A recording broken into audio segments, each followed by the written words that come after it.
If your character has been disrupted by your persistent attempts to deceive yourself about the nature of reality, you're going to be a financial train wreck. And I mean, I've certainly seen that in my clinical practice. I've seen people burn through amounts of money that you wouldn't think someone could burn through in that short a period of time because of self-deceptive blindness. If you have a high IQ and you're conscientious, which is another trait, then you're more likely to be financially successful, say, by the time you're in middle age. And so that looks like two temperamental traits whose presence enables you to beat randomness over time. So those traits work very well in this society at this time, but you can also argue that that's also a matter of chance, because there wouldn't be unconscientious people if at some point in the past unconscientiousness hadn't aided their survival. So what constitutes beating a system depends on the parameters that you put around the system. And you can think the same thing about, well, look at how successful he is. Okay, you mean financially. All right, so then, well, how's his health? How's his marriage? How are his relationships with his children? What price did he pay for his wealth? Like as you add dimensions of evaluation, whether that particular person won or lost might not be so self-evident.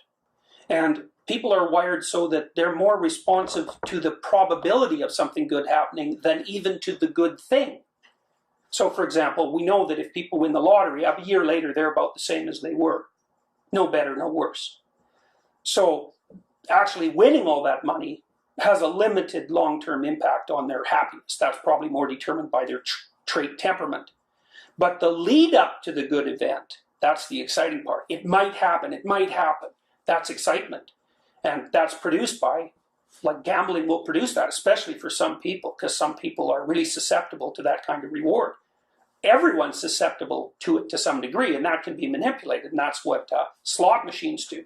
Like slot machines manipulate the human propensity to engage in a certain kind of gambling behavior.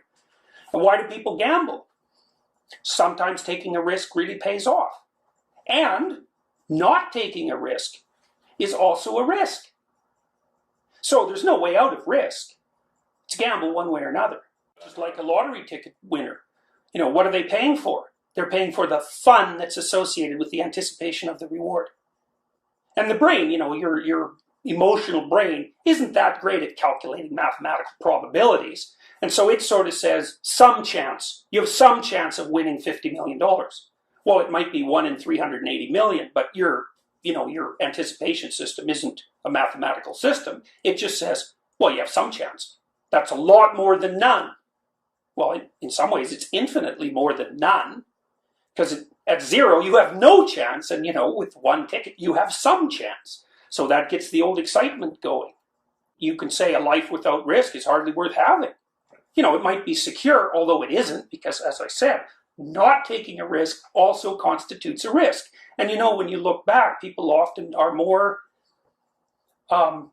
upset about the things they didn't do, the chances they didn't take, than the failures that they encountered. Now, not always, obviously, it depends on the failure. But, you can sit at home encased in styrofoam and have your meals delivered. And you're probably, you're not going to get mugged, probably. But what's a hell of a life? Men are more aggressive. Men have more testosterone than women. And men are more aggressive than women. And along with that aggression comes a greater propensity to take risks. And so you see this, the best example of that, really the best example is, and the best proof of it is the fact that there are way more male criminals than female criminals. Like, way more. And usually if you get a female criminal, she's tangled up with some guy that dragged her along. I mean, not always, obviously, but it's like 10 to 1. So, yeah, men take more risks. There are more great successes among men and more catastrophic failures. And that's the case in most of the sexually active animal kingdom. Men are relatively more expendable. I think they estimate that Genghis Khan's genes are present in something like 30% of the Asian population. So there's massive mating success differential among men. And that also inclines them to take risks, because you can be fantastically successful genetically as a male, although you can fail absolutely, whereas with a woman can be moderately successful. What seems to happen, as far as I can tell, is that things are useful up to a certain point, and once they dominate, and sort of like the Cyclops image, with the Cyclops only seeing one thing. If you get too single-minded about anything, any virtue, or any behavior for that matter, it hits a point where it starts to turn back on itself, and then you've gone too far. And when it turns back on itself, it hits what's technically called a positive feedback loop, and then the thing spirals out of control catastrophically and unpredictably. And I can give you some examples of that. So let's say you start to get depressed. Okay, and maybe you're slowly getting more and more depressed. Well, there's going to be a tipping point, or there often is a tipping point, where you're so depressed, you quit going to work and you lose your job. Well, that's not so good for your depression, because now you're not only depressed, you're unemployed, and you don't have any money. Well, and then maybe, your wife is getting pretty tired of having to deal with you because you're depressed, and now you also don't have a job, and the stress is too much for her, and so you fight a lot, and that makes you more depressed. And then you start to stay at home because you don't really want to show your face in public, so you lose all your friends, and man, it's a cliff. So you're doing not too bad, even though it might be a downhill walk, until you hit this single event, and then it just goes whomp. Because being unemployed makes you more depressed, and that makes it less likely that you're going to look for a job. And with alcoholism, and other forms of addiction, what seems to happen to me is that you hit the positive feedback loop point when you start using the drug to cure its own withdrawal symptoms. And I think a lot of systems are like this. They work fine, but as they get more and more exaggerated, they get closer and closer to a tip-off point, and then the tip-off point is where all hell breaks loose. And virtues are even like that. So we know, for example, that conscientiousness is a trait, and conscientious people are industrious and orderly. So it's like the Protestant work ethic. Okay. We also know that orderliness is grounded in disgust sensitivity. Okay. We know that orderly people, on average, have better hygienic habits, and they live longer. So, conscientiousness is virtuous. But you take any virtue too far, off the cliff you fall. So there's like this range within which something works. And when you push it past that range, it starts to feed on itself, and it turns into some variant of hell. So enthusiasm can easily get out of control. That's what happens when a party gets out of control. That's what happens. Enthusiasm makes people impulsive. It makes them discount the future because today is so great. Enthusiasm turns into mania. And so, everybody says, well, you should be happy. You should be feeling positive affect all the time. It's like, no, wrong. Positive affect is dangerous. You're always telling your kids to stop being so happy. You don't notice it, but they're running around causing trouble. They're having a wild time. They're throwing their arms in the air, and they're laughing, and they're running around. They're having fun. You say, hey, quiet down.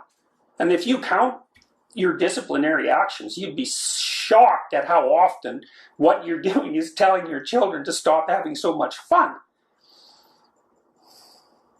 It's disruptive. And what happens, too, if you let your kids have fun out of control? Sooner or later, one of them bangs their head on a table or falls down the stairs or gives another kid a poke, or, it will, or break something, or, it isn't just that it bothers people. It's that it's Dionysian danger. It's orgiastic danger. You get too enthusiastic about things, you get into trouble. It's not negative emotion that drives teenage pregnancy. It's impulsive positive emotion. Right. The problem is, and this actually speaks to what people are like, benefit is finite and risk is infinite. You can die. You can only be so happy. You can be really happy. Yeah. You can be just 100% dead. And you're actually kind of wired that way because people are more sensitive to negative events than to positive events. So a loss will hurt you more than a gain of the same magnitude will please you. So the reason I'm saying that is because it shows you that we're actually set up for a risky world. Our nervous systems are tuned to be more sensitive to negative information because the world's so damn risky. Now, we'd be completely hiding like a nocturnal animal, except that, we figured out ways to make risk valuable. So we're ambivalent creatures. We're thrilled by opportunity and terrified by it at the same time, which is exactly how it should be. Risk is everywhere. That's the first truth of Buddhism, right? Suffering is inevitable. Life is suffering. Same thing. Risk is everywhere. Life is suffering. Period. So, partly when you're saying, well, can you regulate the collapse of these macro systems? You're saying, well, can you eliminate risk? Well, no, you can't. I don't think. In fact, you could argue, I shouldn't say that exactly. I think there is one way that you can minimize risk. Don't be crooked.